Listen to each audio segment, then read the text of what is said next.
Inside this room, all of my dreams become realities, and some of my realities become dreams. What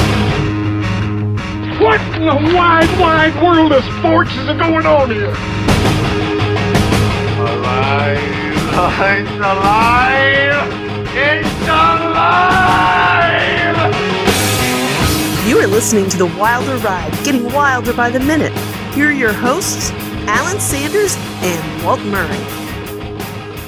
Hey everyone, welcome back to The Wilder Ride, getting wilder by the minute. It's hump day, and we are halfway through the week, and we are more than halfway through our second season already of Blazing Saddles, where today we're going to dive into minute number 58, one I Must See You Alone minute at a time. I'm your host, I'm Alan Sanders. I am your co-host, Walt Murray.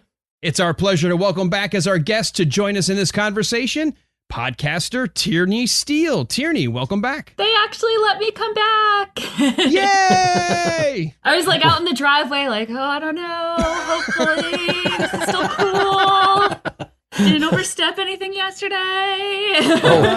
Yeah, I don't think that's possible on this podcast. No, actually, we're surprised you came back. I didn't even leave. Like I said, I was just camped out in the yard. That's fantastic. There is no way I was leaving before this line. Like, you have to understand, there were women that I grew up just straight up idolizing, and Madeline Kahn is one of them. So, and another one was Gilda Radner. So, like, I'm really happy to be here. Well, then it goes to show that deep down at heart, you're also a Gene Wilder fan. Obviously. All right. Well, let's set the table for today. We already introduced our guest yesterday, got a little background on her, what she knew about the movie, where it came up, and some of the things like that. But today, we're going to continue with the song as the entertainers or the dancers behind Lili von Shtupp all fire their guns in a salvo. And we end with Sheriff Bart reading a note slipped to him that says, I must see you alone in my, and it ends with my. So let's go ahead and jump right in here. Tierney, I know yesterday you said you had some things you needed to bring up right away. So we're going to start off opening the floor to you.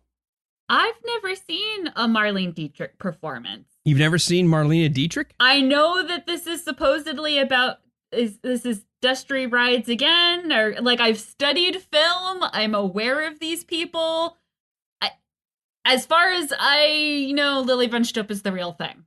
So that's who's real to you. Marlene Dietrich is somebody who I've heard of, but this is the real performance. That's fantastic. Do I have to hand in my, well, I guess Blockbuster cards aren't a thing anymore, but you know what I mean? Like, do I not get to hang out with film nerds? This reminds me of my daughters. I've got 4 girls, 3 right now in college. Walt, you got 3 daughters, 1 that just hit college age as well. It's amazing when you don't know the origin of maybe a song. I see this happen with my girls all the time. They're hearing a cover version of a song, and they can't stop playing it, and they think, how cool is this? They hear Africa by Weezer, and they all love it. All their friends love it. It's one of the hottest hits. And I'm like, they didn't sing that originally. In fact, they sound an awful lot like the original people who sang it. And like, what do you mean original? I'm like, go look up Toto. They sang Africa. It was one of their biggest hits. But for them, I mean, and I get it. I was like, wait, somebody told me the Alan Parsons Project did that originally. You're such an ass.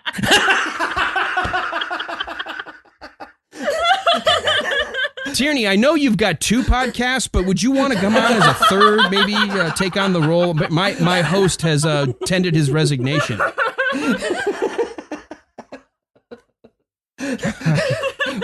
When you do actually make a mistake, I just have to write it for all it's worth. See, that's usually my job to screw stuff up that bad. Oh, I love you, man. From afar, really, really far. We're going to go back to what I said yesterday. You have to be so good to play so bad. So it's you know how much skill it takes to look this incompetent? It really does, because usually we have a flawless podcast. So to actually act like we're screwing one up, it really takes a lot of work. You know, I'm going to go Wow. back and recap a joke I said last season because it's 100% true. As a male, we take pride in screwing up things so badly that we are never asked to do them again. Oh, I swear to God, I just had this conversation like 2 days ago. Maybe it was 3 days ago, but very recently of when I used to work in a Borders and I was a bookseller. I was a bookseller. But they kept trying to stick me in the cafe because they were always short-staffed.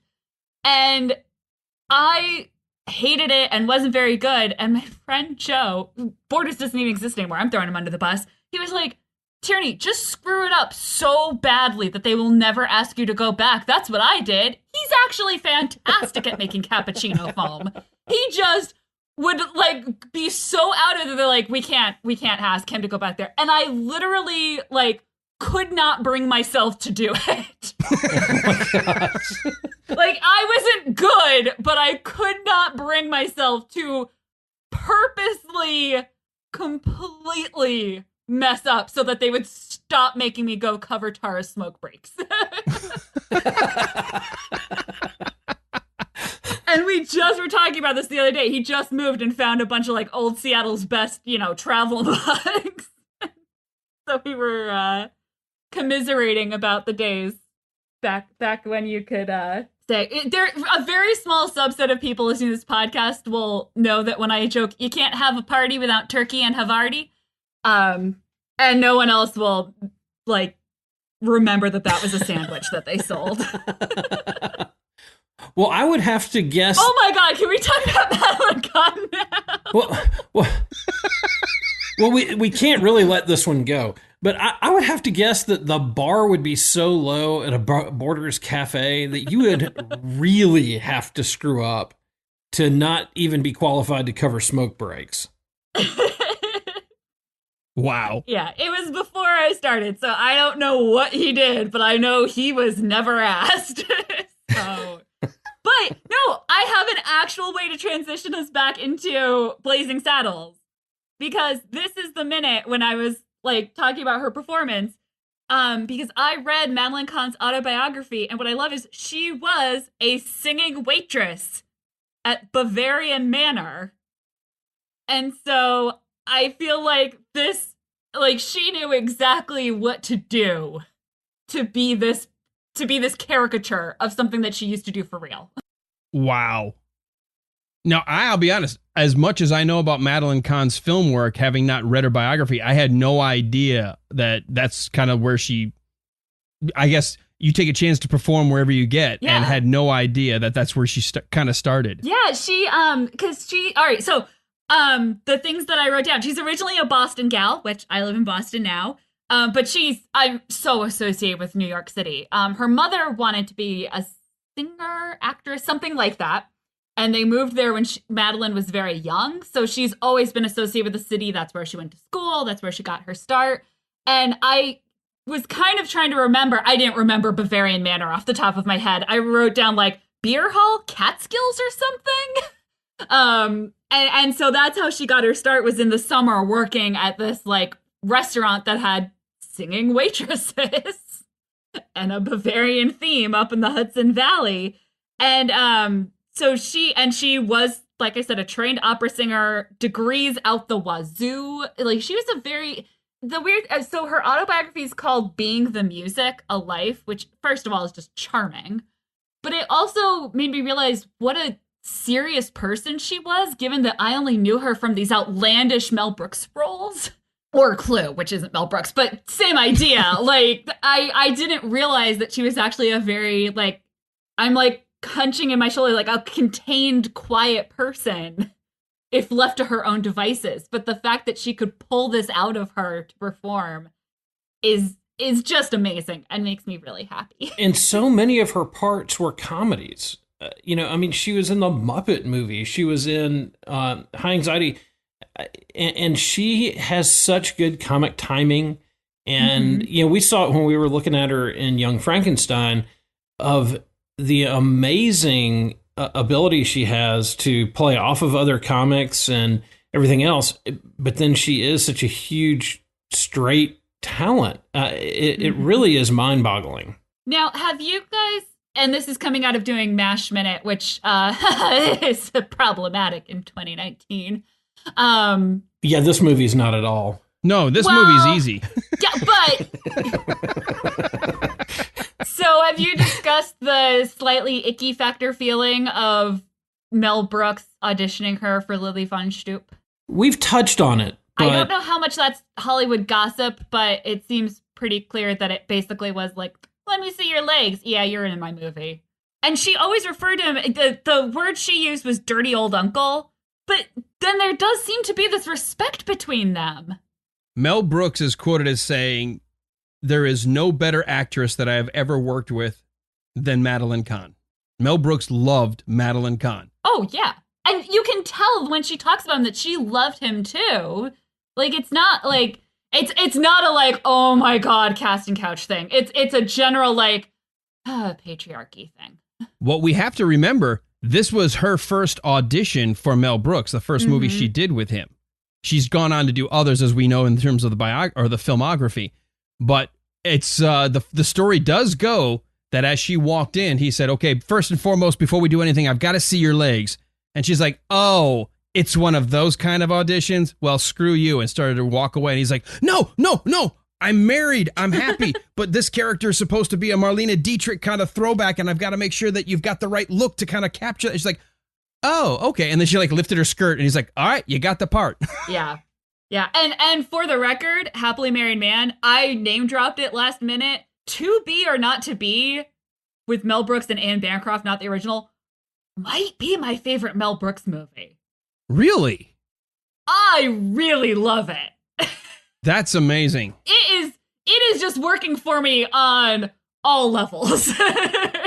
You know, I just got one of the Mel Brooks collections, and that is one I know I've seen, but it has probably been 30 years since I've seen it, so it's on my list of movies to watch. What is it that appeals to you so much about that one?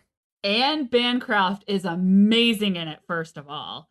And I was a history major, a military history major, a World War II history major. Okay. So it is right in that wheelhouse of like, and what's funny is I saw it before the original. So to me, it has always been extremely surreal watching the serious actual 1940s propaganda, not to be or not to be film. But it just, the act, he's impersonating someone and he says something and later he meets the person. He's like, I knew you would say that. She's pretending to seduce one of the Nazi officers and he says, I'll be right back. She goes, I'll count the moments. 1, 2, and as soon as it goes, 4, 5, 6, 7, and runs out the door. Christopher Lloyd plays a young, befuddled Nazi officer who just, whenever he like starts, he just will start flipping out like, and he'll throw a Heil Hitler and like run out of the room. And it just, I'm doing a terrible job selling. You know what? I'm going to have to check this out. I think I stumbled across this movie midway through, I'll be honest, I've never seen it, but I'm reading the summary about it, and it sounds fantastic. And if you're giving it high marks and you're saying it may be your favorite Mel Brooks movie, I'm going to run with that. I may have to watch that this evening. Because it is the perfect, the actual story is this theater group in Warsaw, Poland, 1939, and it gets taken over. And Anne Bancroft is the actress. Her stage husband, Mel Brooks, she's been having an affair on the side with someone who is in the Polish underground. And so that's how they end up getting pulled into all this intrigue and back and forth and people pretending to be other people. And so it's very much the Mel Brooks sense of humor. Like, what's fun is making fun of Nazis being stupid and getting one over on them. And I one of the greatest moments of my life was when they remade The Producers. It came to this little theater on my college. There was a new movie theater on the college campus, and it was only like $1 because it was older movies.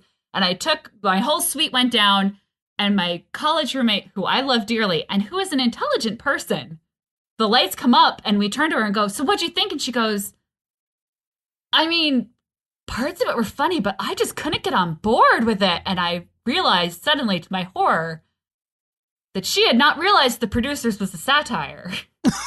Isn't it amazing when you stumble across people who can't figure that little bit of information out?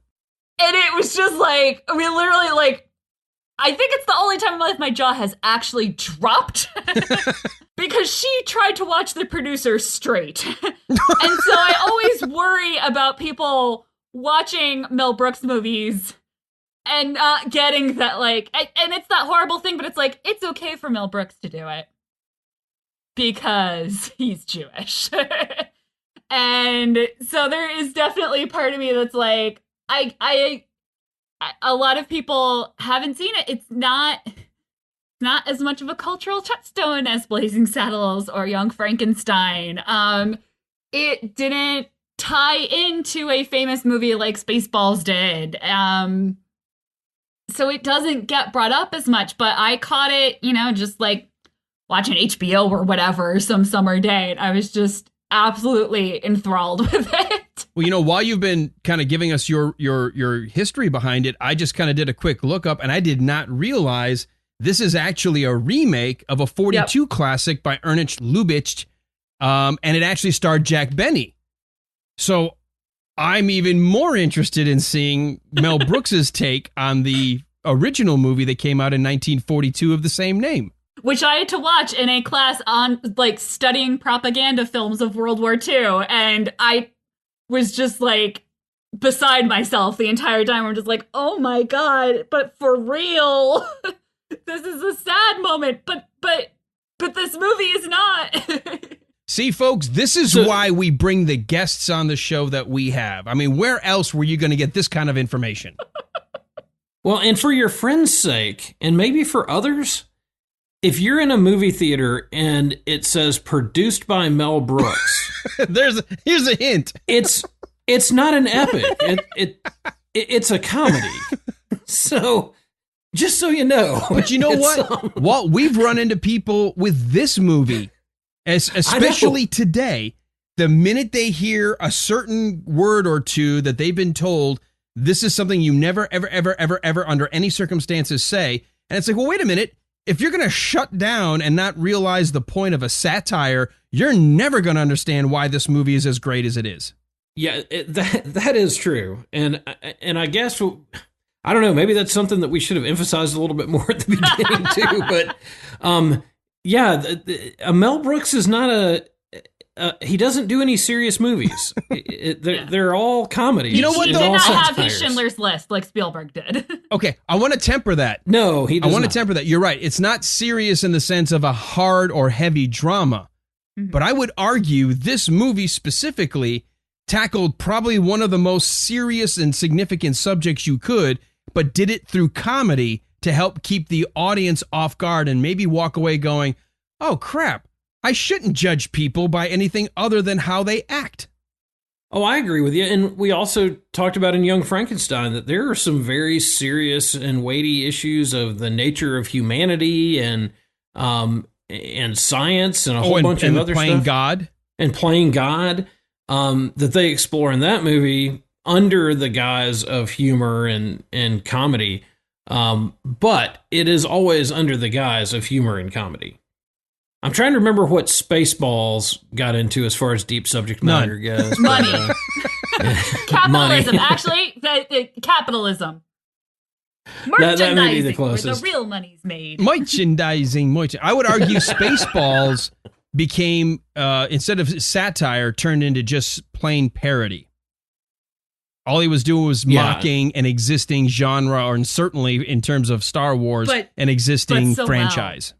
It is just parody, but it's done. It's good parody. It is good parody. I know it's not everyone's cup of tea, but I absolutely adored that movie. Well, let's get back to our movie, because I have a question for you. At second 7, I think dancer number 4, if we line them up 1, 2, 3, 4, 1 being closest to where the chair was, 4 being furthest stage left.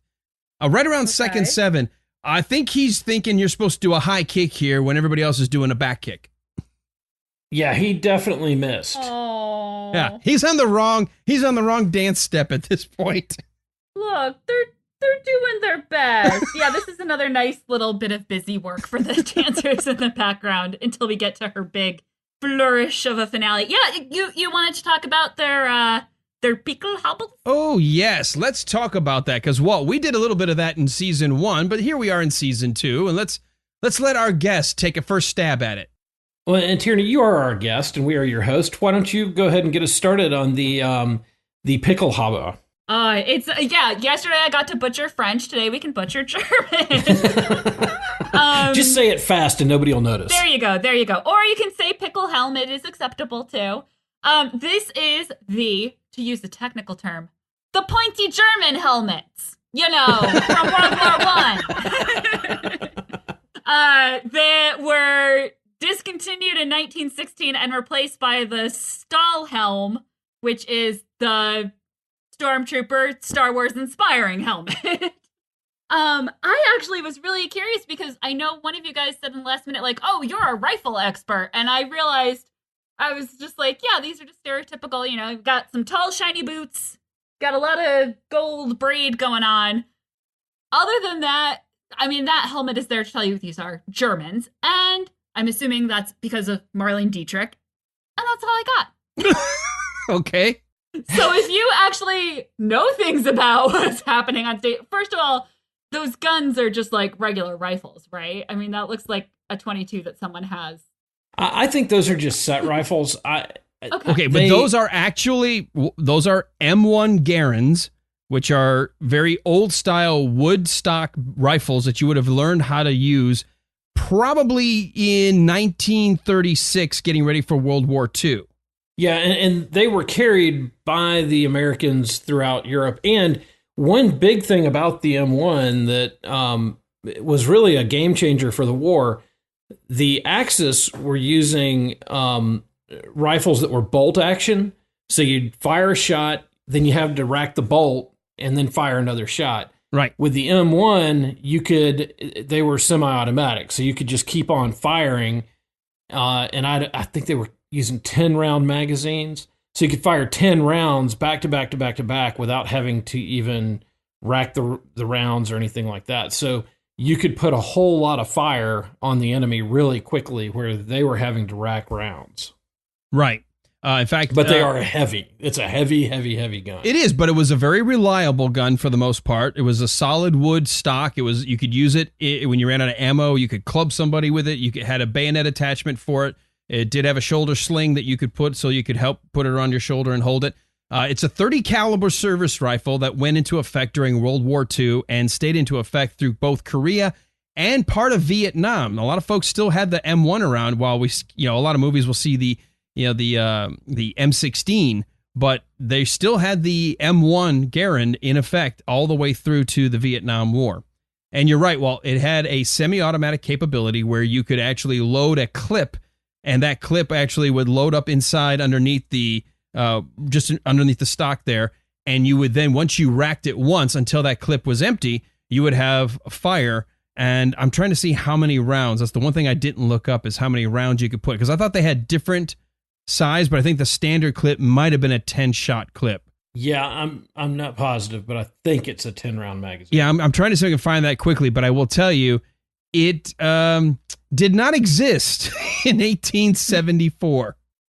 No, it did not. It did not. And it didn't shoot purple dust out of it. I don't think any of you noticed that too, eh? Actual military uses had the purple dust. No, I guess not. If I ever decide to become a crazy drug manufacturer, purple dust is pretty good. It does sound like something you'd buy on the street. Hey, man, you got any purple dust? Berkeley purple dust. Wasn't there oh no, it's purple haze is the one I'm thinking of. It's all in my brain, man. What are we doing? What is it with the song lyrics? All right. This is one of the first dirty jokes I ever got. Let's face it. Let's face it what? I want to hear you say it. Let's face it. Everything below the waist is kaput. Everything below the waist is kaput. Kaput. Do you know that's a German word? Yes, it is. No. Do we know what kaput means? Done, finished, over. According to the dictionary, broken and useless, no longer working or effective. It's kaput. Sometimes Doris Weiss has better translations. Or people actually from Germany. Because I was referencing some Yiddish word and she was just like, I don't think that means what you think it means. And I'm like, oh, okay, never mind. Never mind. The Long Island, Connecticut area was using that very differently than actual German. So I'm now a little bit aware when I use words. What's that called? Oh, like the borrowed words for languages. Instead of translating it, you just use the word and everyone just kind of like gets it. There's a like linguistic term for that. Yeah. I mean, I know you can say borrowed words, but I feel like there's a better, a more official term. But Well, it's not like cultural accommodation. It's something else. It's yeah, but it's not there. There's like a linguistic thing for when you don't translate a word. You're just, there's no Italian word for computer. You just say computer. Everyone right. knows It's just the same sound and yeah. So you can say kaput, and we're just like, yeah, we get it. Right. It's fine. The yawn and fall into their arms is, I like my next three notes are just like, she's so good. Well, Urban Dictionary actually has kaput in it, but it means broken into pieces or out of order. It also means Right. body parts that might be hurting. Yes, I saw that one too. I wasn't going to bring that one up, but Look, she's tired. She's tired. Actually, that'd be tough if it was you, Walt, because she'd be tarred. yeah, she's wore out.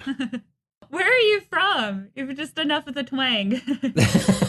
Well, I was born in South Georgia, but I spent about 9 years in Columbus, Ohio, and then I've been here since about fifth grade. I've been in the Atlanta area since fifth grade. Oh, he used to be a mountain man in West Virginia. Don't lie. His favorite words are yeehaw and hold my beer, watch this. You know, I almost got a beer to record this minute in honor of my question about the beers that we haven't gotten to yet. And my kid is asleep, and I was just like, oh, I'm not going to move the gate and risk waking him up just for that. I can wait. Oh, no, it's always worth it getting a beer. I've got one right here. I will say, we're going to talk about like her being carried off and stuff, but when they like fire the guns at the end of the performance and the performance as a whole, I was getting major Calamity Jane feelings. But now that I know that you guys aren't musical guys, it might just be me thinking about Doris Day movies. I'm going to go with But that. did- Yes. Did anyone else see Calamity Jane? My sister and I loved it, and then I recently looked it up because I was like making a joke about something, and I read the synopsis and I was like, hot damn, is this movie actually anti-feminist? So I gotta rewatch Calamity Jane, and I'm kind of afraid. Because it's about a rough and tumble tomboy, and how she gets the guy shit, like, but first she has to be jealous of the tarn female wiles that come into town. And it's, wow, I should just have a podcast that's like Tierney describing movies terribly. Oh, I could. It's the actual Calamity Jane, Wild Bill Hickok, and a sheriff or something that's also a real person name that's famous from Deadwood and that era.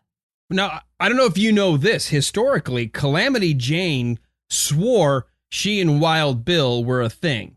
There's no real evidence of that, but when she died, as part of her will, she mandated that she be buried next to him. So you've got Wild Bill's wife on one side and Calamity Jane on the other.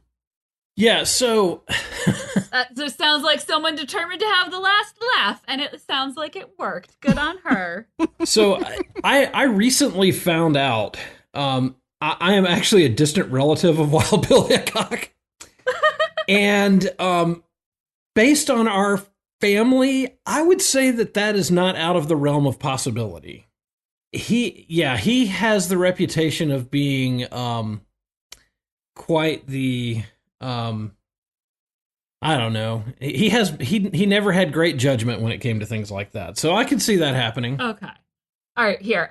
Well, she believed it to her dying day, but so far, Wild West historians can't find any evidence that they were ever a thing. That's not to say they weren't, but nothing to, basically definitively say absolutely not or absolutely. All right, for those who wanted to actually know what the story is of the movie from 1953, in the lonely Deadwood, Dakota territory, sharpshooter Calamity Jane, Doris Day, falls for Cavalry Lieutenant Danny Gilmartin, Philip Carey, when she is forced to rescue him from the Indians. Already better words, but whatever. Recognizing that the woman-starved townsmen long for a real woman, Calamity journeys to Chicago to bring back famous singer Adelaide Adams, but mistakenly brings her maid Katie instead. Heartbroken when Danny falls for Katie, Calamity all but ignores her jovial friend Wild Bill Hickok, Howard Keel.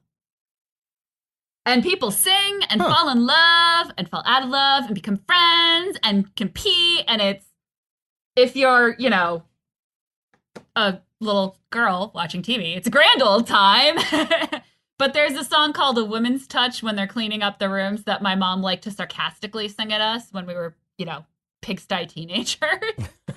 So, and so I always had such a soft spot in my heart. And then I was thinking about it and I'm like, this is actually a really problematic thing if you, sit here in modern day political correctness and look back at what the story is about. Like, oh, you're not a real woman, Calam. You're wearing breeches.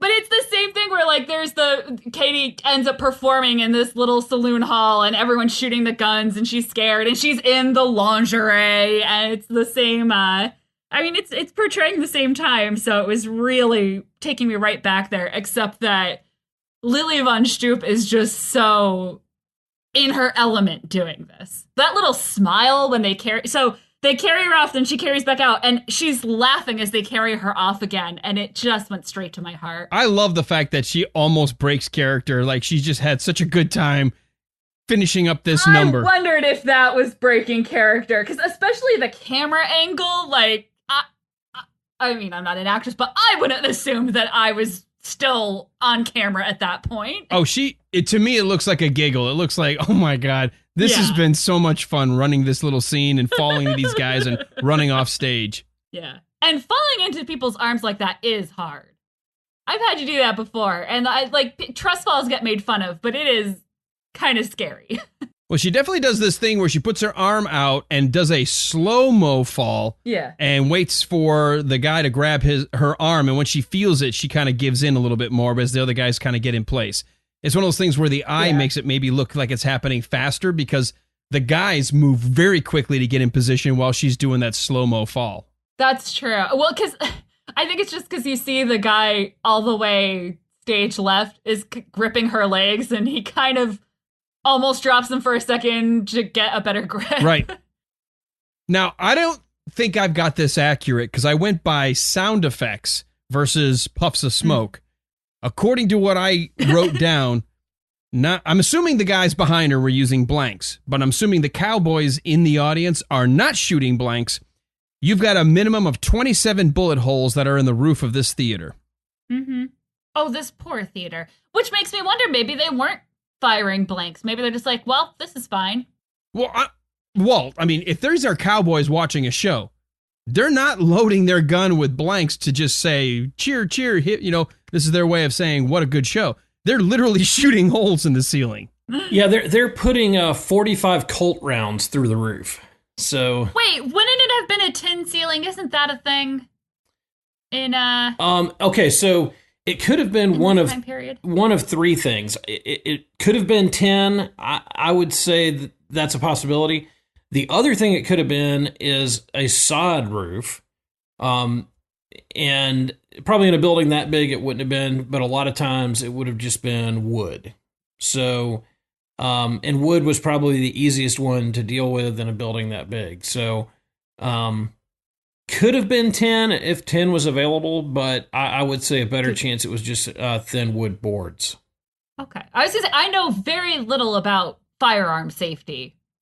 Okay, well, I'll give you at tin ceiling does not sound good. Yeah, no, and not through a wood ceiling, and you don't shoot a gun in the air because you don't know where the bullet's going to come down.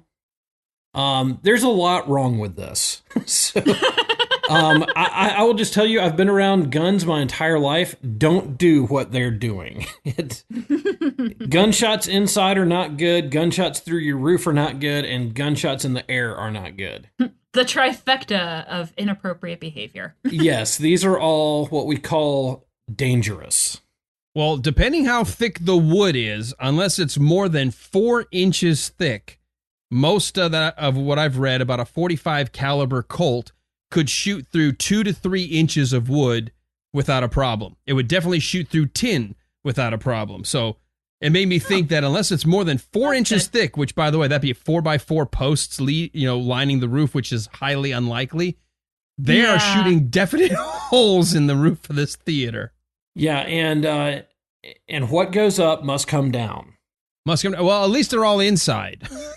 Yeah, but oh no, are there horses parked out front? Well, there are horses parked out front. There's a whole town full of people. That could be a recipe for disaster. Well, I've got a better question. Are there bedrooms above the theater for all of the ladies that work upstairs? Oh. Yeah, that could be too. Because you see to the far left, when we're looking wide at the stage, there's the staircase going up. There's a second story to this facility at some place. So are the rooms above the bar, or are they back behind above the theater?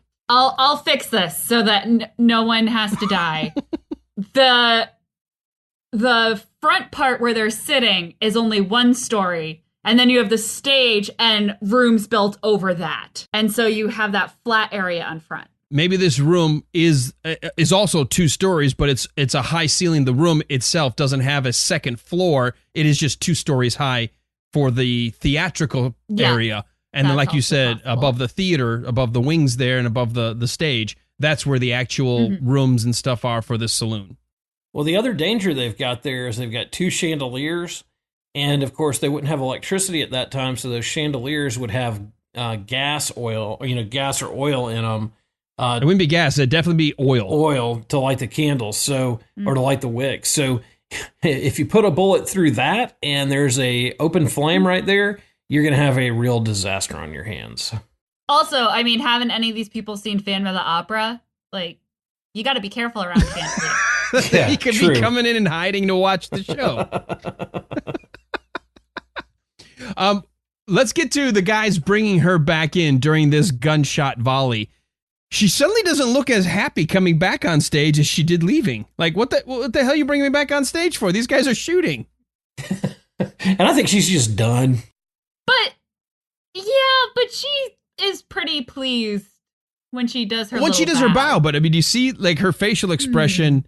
It looks like she's got a bit of concern. These guys are all shooting their guns and they're bringing them back on stage. She's like, whoa, what are you? There is that moment of like, what? Okay. But she does. And then the performer in her takes She does over. as the consummate performer, comes and takes her bow and immediately collapses again and does the little snarled lip like, the hell kind of place am I playing? And then smiles again, leaving the stage. And then breaks character. Oh, it's so great. Now, maybe you guys can help me out on the next part of this minute, being better versed in the rest of this movie than I am. When did those beers arrive? Because those beers have not been... Gene Wilder takes a sip. And if that was his first sip, I would not be surprised. And Bart doesn't even touch his. No, they either just got served or maybe that's round 2. Oh, maybe, because they would have taken the old glasses when they put down the new ones? Is this that classy a joint? A lot of places just put down the second drink and leave the old glasses. Back in the Old West, as opposed to today, they didn't necessarily have like racks and racks of glass mugs. They would have had mugs like this. We already found that out from our cowboy historian that we had earlier this season. Nice. But they more than likely would have immediately taken the old one back to wash and use again. And hopefully not the way Anal Johnson does it. Yeah, hopefully not. The spit shine. The spit shine of the glass, right. Yeah. But you are right. he's ignoring it. It's weird. Like, there's been a whole performance. Right. You would think the beers, if it was a first beer, that their mugs would have a little bit more drained. And the head still sort of floating on the beer means they were freshly poured. Yeah. They haven't been sitting there for very long. Okay, good. So that's still, because I was like, still full foamy beers.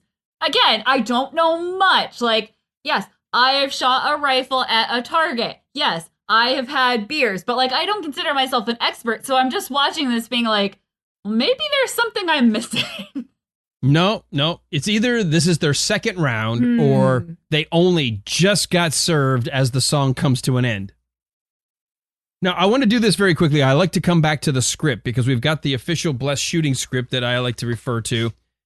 In the original shooting script, Lili von Shtupp is actually supposed to do a moment where she goes through the crowd, and as she's working the crowd rather than from the stage, hands Bart a note while she's singing the song. So it's supposed to be Lily who hands the note. In this shot, right around second, it was about 49.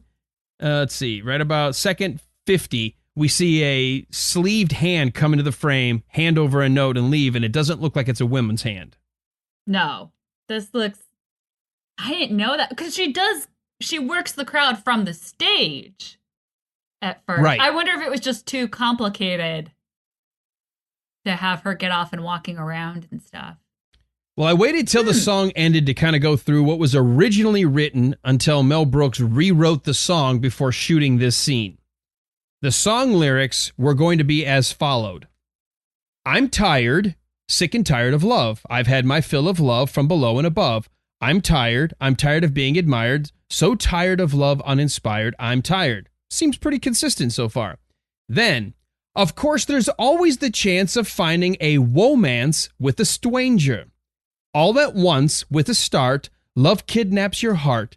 That's the danger. But you say, what the hell? Life is short. Love is swell. So you whisk it. It's all Chateaubriand. Then the honeymoon's gone, and it's nothing but brisket.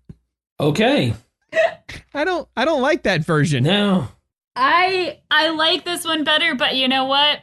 Madeline Kahn was singing it. I'd probably be okay with it.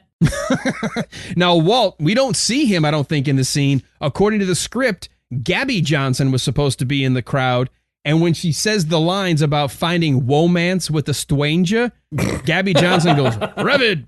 No, I didn't see him in the crowd. I've kind of given the crowd the once over a couple times, and I didn't see him or any other familiar face there. Mm-hmm. Nope. We did have a bit of a change, according to this, while she was working the crowd in the audience and singing, right on the line about all at once with a start, love kidnaps your heart, that's the danger. It says a big ugly cowhand reaches up and tries to grope her breast. Without missing a beat, she knees him in the groin and he quietly faints. So I like what they do in the movie better than the script. I don't think we need to see an actual hands-on touch. Well, and him falling off the stage is better. Like, he has to be more obnoxious to get up on the stage during her performance. And it's more satisfying to see him fall all the way back into the crowd. Yeah, I totally agree. I think both descriptions in their own way are obnoxious, but I like the idea of trying to come up on the stage where the performer is. Like, it's sort of an unwritten rule. Everyone knows you don't go up on stage. You're not the actor. And so for the guy to do that. But he's got that liquid courage coursing through his veins. And then for him, I mean, she still goes through and knees him in the groin, but it is, I think, funnier to then just let him timber off the stage like he did. Yeah.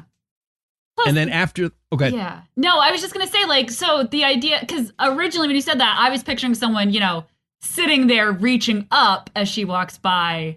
So to be kneed in the groin, I'm like, oh no, he must have stood up. So yeah, it's a lot cleaner, easier, I guess is the word to use. It works a lot better in the theatrical version. Yeah. A couple of changes as he gets handed the note because it's now somebody else. Some lines that were left off for Jim to say now is Jim would say, what have you got there? Bart says, well, the lady just slipped me a note. Then Jim in the script says, what does it say? Which is what we do get here. And he says, I must see you alone in my... Well, I can't go say it all because that comes into tomorrow. But I need to see you alone in my... And that's all we get. At least for now. I'll give you the rest tomorrow. And yeah, because I have that... no, there's something about passing notes that feels so middle school, high school, regardless of how old the people are involved. And I was trying to think, I was like, have I ever, gone backstage or whatever? And I was like, the only time I have is because of doing podcasts. So yeah, teaser for next minute. That's where we end today, with the note being slipped to Bart, and he's just now starting to read as the Waco kid is grabbing a sip of beer, and as our guest has pointed out, maybe the very first sip of the evening. Walt, I'll go to you first this time. Were there any other notes you had in this minute? There's one other note from this minute and a supplemental for an earlier conversation on the Calamity Jane Wild Bill Hickok situation. It's been reported that Calamity Jane was buried next to him, according to her dying wishes. But 4 of the self-appointed committee who planned her funeral later stated that since Hickok had absolutely no use for Jane in his life, they decided to play a posthumous joke on him by laying her next to his side. Also nearby is Potato Creek Johnny, a local Deadwood celebrity from the 19th and 20th centuries, and he is apparently buried right next to Wild Bill. So, still not 100% clear where she's buried in relation to him, but there is some validity to that story. And then the second thing is, if you are interested in buying an original German World War II Prussian M15 Pickelhaube spiked helmet, you can go to a site called International Military Antiques, and they are currently sold out. But when they are in, you can spend $795 for one of their helmets. For your own pickle hob. I'm assuming they sold out over February for Valentine's Day. People were feeling romantic. You want to get a point bonnet for that special someone in your life? Look, I appreciate the double entendre of wanting a good poke, but that's a little dangerous. Yeah, that might be a little bit much. So yeah, I just wanted to, point that out to everybody. So jump on over to internationalmilitaryantiques.com and find your Russian pickle haba. While we're speaking of Calamity Jane, our friend who came on, Walt, Jim Dunham, the cowboy historian who works at the Booth Western Art Museum, said, if you look at pictures of Calamity Jane, she actually could make Carl Malden look like a better female. Oh, gosh. That is a diss. That is impressive. Yeah, so if you see Doris Day playing Calamity Jane, Calamity Jane didn't look anything close to Doris Day. No. She was a rather homely looking woman. Yeah, and she was pretty tough and rugged, too. Yeah. Oh, absolutely. So, all right, Tierney, any other notes you have for this minute number 58? Just a little trivia. First of all, I just want to clarify, I don't mean to yuck anyone's yum. If you enjoy wearing a pickle hobble while you're doing stuff in the bedroom, you do you. Like, whatever. I do not mean to imply that is a bad thing. We are a judgment-free podcast. Exactly.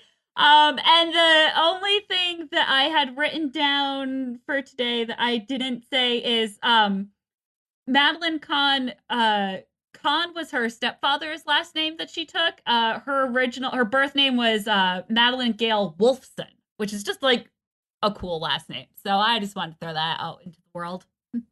Nice. Wolfson. That is a cool last name. All right. I don't have anything else. I've already given out all the notes I had and probably came up with a few more along the way, which is always the fun part about doing these shows. So we get Tierney for another day. We're going to have one more coming up tomorrow. Before I set the table on what to expect in minute number 59, Tierney, where can people hear some of your podcasts? Well, wherever you found this podcast, look for mine. I don't know what you use. It's fine. But I've completed Return to Oz Minute and the NeverEnding Minute about the NeverEnding story. So 2 80s kids movies. They are both listed on moviesbyminutes.com. And hopefully by the time you're listening to this, maybe. I'd have to look at that timing. MASH Minute will be there too, because I decided to just go completely in the other direction. So we're talking about the 1970 Robert Altman anti-Vietnam film. Very different from Return to Oz and the NeverEnding Story. Wait, you don't consider MASH a children's movie? No. Wow, you are a stickler. Yeah. I feel very strongly about the fact that they had to like argue against an X rating should really tell you all you need to know about how it differs from the TV show. And for maybe some of our younger listeners, we're not talking about the hit television show that was an absolute smash and is fantastic. You're talking about the film that actually helped inspire the television show. Yeah, it's great because actually the original book is way more irreligious and inappropriate. So it really does. You can watch it like ever so slowly getting more acceptable. And for our even younger listeners, back in the 70s and 80s, there was a TV show called MASH that ran for a really long time. And your parents may have talked about the finale. A great show, by the way. It's set in the Korean War, but it's very clear that Robert Altman was making an anti-Vietnam War statement. Absolutely. Yeah, there was not much question about that. Yeah. You can question, and the TV show I would say is just anti-war in general, because it started out started in 72. It started out in an anti-Vietnam place, but it really is just a general pacifist manifesto. The movie is anti-Vietnam, but the actual book is not anti-war. Like, he was just writing his comedy memoir, his fictionalized account. So it's been interesting. We do have a website, mashminute.com, and hopefully we'll have cut the teaser and put that out by the time this airs, but I don't want to make any promises. But if you go to mashminute.com, we should have links to whatever has been released so far. And then once the episodes start coming out, they'll be in all the usual suspect places. Fantastic. Well, I know it seems like it's a little silly to tell people where to listen to us because they're listening to us right now. So where can people go if they want to support what we're doing? I would encourage you to take a minute and go out to patreon.com/thewilderride. And from there, you'll find some options for supporting us. And in all honesty, even if it's just $1 or $2 a month, we would really appreciate it. If you give at the $10 a month amount or more, you can listen to some of our bonus episodes and stuff like that that's behind the wall. That would include our breakdown of the great movie Poltergeist and the other great movie, whether Alan agrees or not, Christmas Vacation. So take some time to check that out. And again, if you can help us out with a couple dollars a month, that would be great and greatly appreciated. And come back tomorrow. We've got one more day with Tierney as our guest. And we're going to continue with the reading of the note that says, "My dressing room white after the show," and ends with "Pizza, baby." But you got to come back tomorrow to find out what happens in between those two moments for minute number 59 of Blazing Saddles. Hey, Alan, can I borrow your credit card? I've got to order a helmet real quick. Well, sure, no problem. Whatever you two want to do once I head home is up to you. Hey, honey, you want to play a game? It's called Sit and Spin. You're going to love it.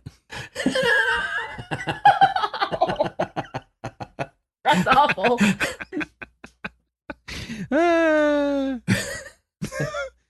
Is your name Dr. Goodhead? Why do people laugh at this stuff? I think they're laughing at us. Yeah, that's probably it. I can't believe last minute I asked if you were allowed to swear. Oh. Yeah. It's one of those podcasts. Yeah, just listen for a few What minutes. happens on the Wilder ride stays on the Wilder ride. Until we have to testify in court. And then we don't, and then I delete everything and hit the, the Batman button where everything erases itself and blows up.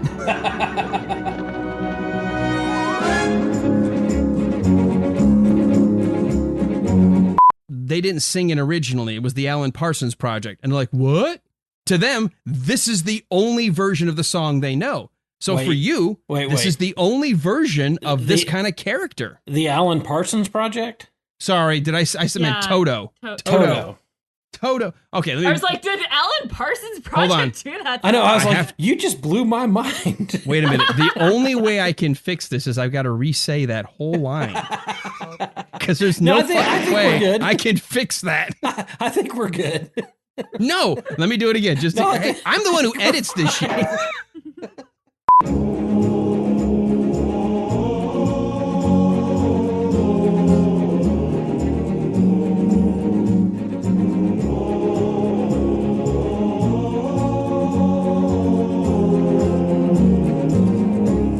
I'm going to assume they're sold out because, it was just Valentine's Day last month and people were feeling romantic. And spring break's coming up, and oh, good point. what Now better? you're saying that, but we might need you to re-record that because this drops May 15th.